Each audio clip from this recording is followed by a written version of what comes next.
تقریب میں نے کہاں سے کی ہے میرے بھائی؟ تقریب تو انہوں نے کی جنہوں نے امت کو سنی شیعہ فرقوں میں بانٹ دیا. سنیوں میں بھی 5 فرقے بن گئے، حنفی، شافعی، مالکی، حنبلی اور اہل حدیث. شیعہ میں اتنے فرقے بن گئے. جنگ جمل، صفین، نہروان میں نے نہیں کروائی، میں نے کروائی ہے. تقریب تو پہلے سے ہوئی بھی تھی، تعمیر ہم نے کی ہے.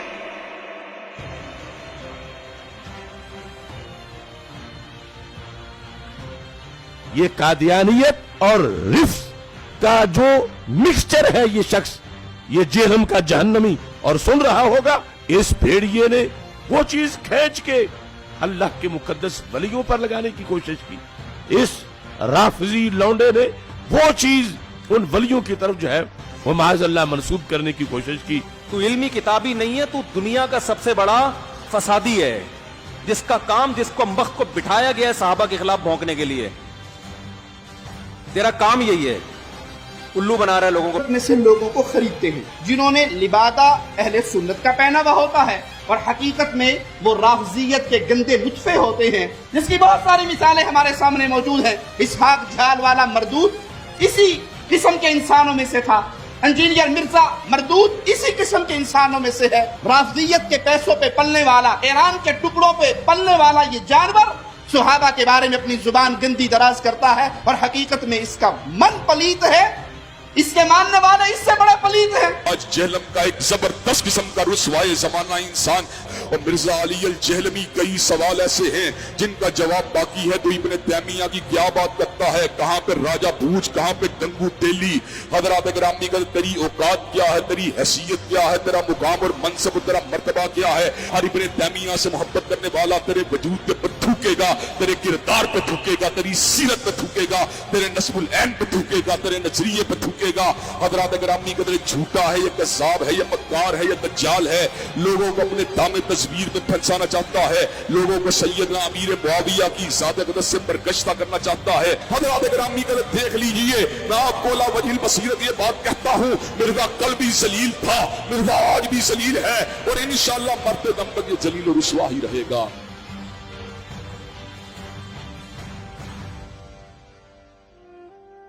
یہ کہہ دینا کہ ولی مر گئے نے انجینئر دے آنے تو بعد غوث کو تو پیدا ہونے بند ہو گئے نے، میں اعتراض ختم کر دیں گا. ان کا تو دعویٰ ہے کہ دنیا چلاتے ہی غوث ہے. چونکہ ان کی غوثیت کا سلسلہ چل رہا ہے ابھی تک، تو پھر ہم ڈیمانڈ کریں گے کہ وائٹ ہاؤس کو اٹھا کے مارگلا کی پہاڑیوں پہ لاؤ. تخت بلقیس آیا نا، ہم مانتے ہیں. ہم نے کم کہا کہ آپ نہیں لا سکتے، ہم کہتے ہیں لاؤ نا، لاؤ بھی نا، اور زبانی کلامی مان لو. پھر میرے لیے بھی مانو کہ میں بھی یہ کر سکتا ہوں. اچھا، میں یہ دعویٰ کرتا ہوں میں یہ کر سکتا ہوں، کیا بریلوی مان لیں گے؟ یہی کہیں گے نا کہ کر ہیں تو تھوڑے بابے کو نہ سی ڈیمانڈ کریے کرو. ہم ان پرنسپل تو ڈینائل کر ہی نہیں سے ہیں. آج تک میں نے قرآن کے کسی معجزے کا کرامت کا انکار کیا، صحابہ کرام کی کرامات کا انکار کیا. ہم ان کے بابوں کی جھوٹی باتوں کو نہیں مانتے. ہم کہتے ہیں جھوٹے کلیم کر رہے ہیں، یہ اپنے بابوں کے بارے میں وہ کرامات اور معجزات کلیم کر رہے ہیں جو نبی کو نہیں دیے گئے. یہی تو ہم نے لکھا ہے ادھر. نبی کے جیسا ہے ہی کوئی نہیں، بابے تے شاہی کوئی نہیں. اگر نبی کو ایک معجزہ نہیں دیا گیا، وہ آپ بابے کے بارے میں کیسے کلیم کر رہے ہیں؟ یعنی نبی کو دیکھ کر تو صحابہ کرام کے مخالفین کلمہ نہیں پڑھتے. بازید بستامی جس گلی سے گزر جائے لوگ دیکھ کے کلمہ پڑھ لیتے. تو ہم تو کہیں گے نا یہ بکواسیات ہے. اور اگر یہی بات ہے تو پھر ہمیں مانے ولی اللہ. ہمیں دیکھ کے نہیں، ہماری ویڈیوز دیکھ کے لوگوں نے بریلویت چھوڑ دی ہے. ان کا مسلک چھوڑ دیا نا، ٹھیک ہے. ان کی نظر میں کلمہ پڑھ کے وہ ادھر آ گئے نا، ہمیں مان لیں اولیاء اللہ.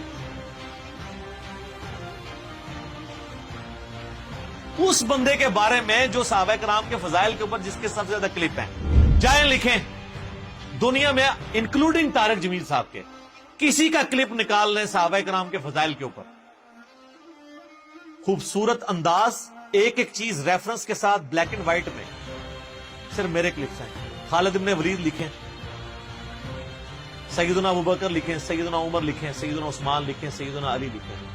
اتنے ڈیٹیلز میرے کلپ ملیں گے جس میں میں نے شانیں بیان کی. آپ لوگ تو مرضی کے صحابہ کی شانیں بیان کرتے ہیں. اور تو اور چھوڑ دو، حضرت معاویہ کے فضائل پہ بھی میرا ایک کلپ. پیچھے تو کوئی بات نہیں رہ جاتی. وہ بھی نہ کھولے تو آپ نے مجھے پکڑ لینا. تو مجھے آپ بتائیں گے کہ میں یہ نہیں کہتا ہوں صحابی.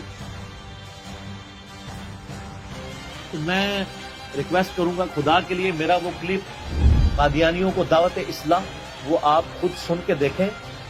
آپ کے بزرگوں کی دعوت سے تو قادیانی اپنے فاسد عقیدے میں پکے ہوئے ہیں اور ہماری دعوت سے لوگوں نے دعوت سے حق قبول کی ہے. لیکن چونکہ میں نے چندہ نہیں اکٹھا کرنا ہوتا ورنہ میں بھی یہاں سے ویڈیو بنا کے ختم نبوت کے نام کے اوپر ایک چندہ بک لانچ کر دیتا کہ یہ دیکھیں یہ لوگ چینج ہوئے ہیں. ہم وہ کام کرتے نہیں ہیں نا, اپنی جیب سے لگانا ہوتا ہے اللہ کے فضل سے. تو یہ جملہ انہوں نے آؤٹ آف کنٹیکسٹ اٹھایا. یہ میں نے تعلیق بالمحال کی تھی. یہ مولویوں کو ٹرم سمجھ آئے گی. تعلیق بالمحال یعنی آپ ایسی مثال بیان کرنا کہ جس کی پاسبلٹی نہ ہو.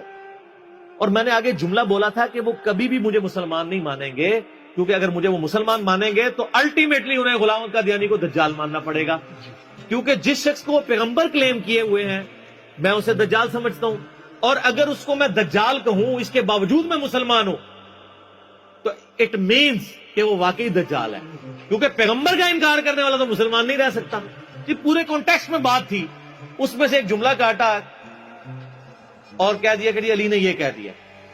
یہ بریلویوں نے بھی کلپ چڑھایا, اہل حدیثوں نے بھی چڑھایا. اچھی بات ہے, انہوں نے مزید اپنے آپ کو بے عزت کروانا ہے, یعنی اپنے آپ کو مشین پہ چڑھا رہے ہیں نا. جو بار بار کہہ رہا ہوں کہ میرے خلاف کلپ نہ بنایا کریں بغیر علمی دلائل کے, اپنے آپ کو آپ خود بخود مشین پہ چڑھا رہے ہیں اور دوسری طرف سے کیما بن کے نکلے گا. 3-4 دن پہلے نا مجھے مفتی حنیف قریشی صاحب کا فون آیا حفظہ اللہ تعالی.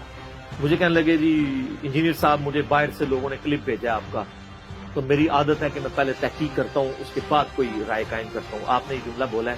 میں نے کہا جی ہاں میں نے بولا ہے, لیکن اس کے ساتھ یہ کہتا نہیں یہ تو پھر آپ نے ٹھیک بات کی, غلط بات تو نہیں کی, یہ تو علمی بات ہے. تو میں نے کہا سر مسئلہ یہ ہے کہ علمی بات تو پھر کم لوگوں کو سمجھ آتی ہے. تو میں نے کہا اب آپ ان علماء کو بھی پوچھیں جو لوگ آپ کو کلپ بھیج کے آپ کو یہ ابھار رہے ہیں کہ آپ میرے خلاف ویڈیو ریکارڈ کروائیں, تو خدا کے لیے پہلے ان کا میں نے اسی لیے آپ سے پوچھ لیا. تو شکر ہے انہوں نے پوچھ لیا, ورنہ اس کلپ کے ساتھ مفتی حنیف قریشی صاحب کی تصویر لگی ہونی تھی تھامنیل پہ. بادشاہ کی ہے نا تصویر لگنے سے, آپ کسی اور کی لگے گی تو دیکھیں فائدہ ہی ہوا ہے نا. اسی لیے سورہ حجرات میں ہے نا کہ اگر کوئی فاسق خبر لے کے آئے تو تحقیق کر لیا کرو, کہیں تم جہالت میں کسی قوم کو نقصان نہ پہنچا بیٹھو. آج تو اس سے بھی اگلا ورژن ہے, اپنے آپ کو ہی نہ نقصان پہنچا بیٹھو کہ تمہارے خلاف کلپ آ جائے. تو یہ تو ہم نے ایک علمی بات کی ہے, اس کے اوپر کون سا آپ نے ہنگامہ کھڑا کرنا ہے, اور اس ہنگامہ کھڑا کرنے سے آپ کیا سمجھ رہے ہیں کہ میں کوئی پولیٹیکل لیڈر ہوں جو دب جاؤں گا؟ نہیں, ہم تو بھائی اس حسین کے ماننے والے ہیں کہ 3 براعظموں میں پھیلی ہوئی بنو امیہ کی بادشاہت کے مقابلے پہ وہ اپنے بیوی بچوں سمیت کھڑا ہو گیا رضی اللہ تعالیٰ عنہ علیہ السلام. حسینی اس وقت بھی دلیر تھے, آج بھی دلیر ہیں, اور بنو امیہ کے خدمت گزار ریال خور اس زمانے میں بھی بزدل تھے, آج بھی بزدل ہیں. ہمیں نہ تو ایران سے کوئی فنڈنگ ہو رہی ہے نہ سعودیہ سے کہ ہم ان کے ایجنڈے لانچ کریں. ہم جو کچھ بات کرتے ہیں وہ قرآن سے, بخاری سے, مسلم سے کرتے ہیں. اگر کوئی فتویٰ لگانا ہے تو پہلے پھر آپ ان کتابوں کے اوپر لگاؤ اور اپنا ایمان پر بات کرو.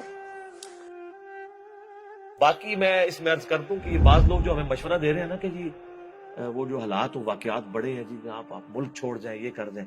میرے بھائی یہ آپ کسی اس زوم میں نہ رہیے گا, ملک چھوڑ کے کیا یہ لوگ سب کچھ چھوڑ کے جائیں گے. یہ ان کے باپ کا ملک ہے کہ چھوڑ کے چلے جائیں, ان کو پتہ ہی نہیں میری طبیعت کا. یہ اس چکر میں تھے کہ ہم یہ کریں گے تو یہ ٹھنڈا پڑ جائے گا. اللہ دے بندے ہو, یہ ٹھنڈے وہ پیندن ہیں جو عوام کے ٹکڑوں پہ پلتے ہیں, جو سینکڑوں لوگوں کو اپنی جیب سے روٹی کھلاتے ہیں, وہ ایسے نہیں ہوتے. یہ غریب نواز جو لوگ ہوتے ہیں ان کا ایٹیچیوڈ یہ نہیں ہوتا. آپ لوگوں کو پتہ ہی نہیں ہے کہ اللہ تعالیٰ نے آپ کو واسطہ کس بندے کے ساتھ ڈالا ہے, ابھی تک نہیں پتہ چلا آپ کو. اور دوسرا میں یہ بات آپ کو بتا دوں کہ the damage has been done.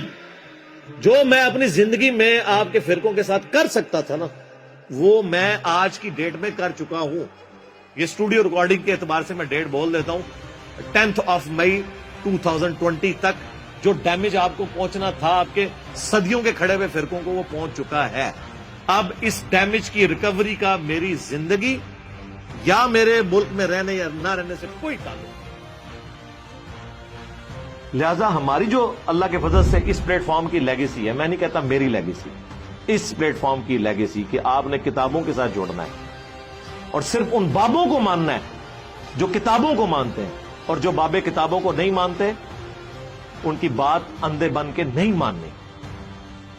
Us plate form کی لیگیسی, اس کا مقابلہ تو اللہ کے بندوں پچھلے 1000 سال کے بزرگوں کے لاکھوں ماننے والے علماء اور کروڑوں پبلک نہیں کر سکی. تسی تو شاہی کوئی نہیں. الٹے گئے ہیں کہ نہیں فرقے؟ لوگوں کو نیگیٹو تعارف ہوتا ہے اس پلیٹ فارم کا, وہ اپنا پلیٹ فارم چھوڑ کے اٹیچ ہو جاتے ہیں. اٹیچ یہ نہیں کہ وہ میں نے کچھ چندہ بک ہے, نہیں, ہم تو اپنی جیب سے کھلاتے ہیں.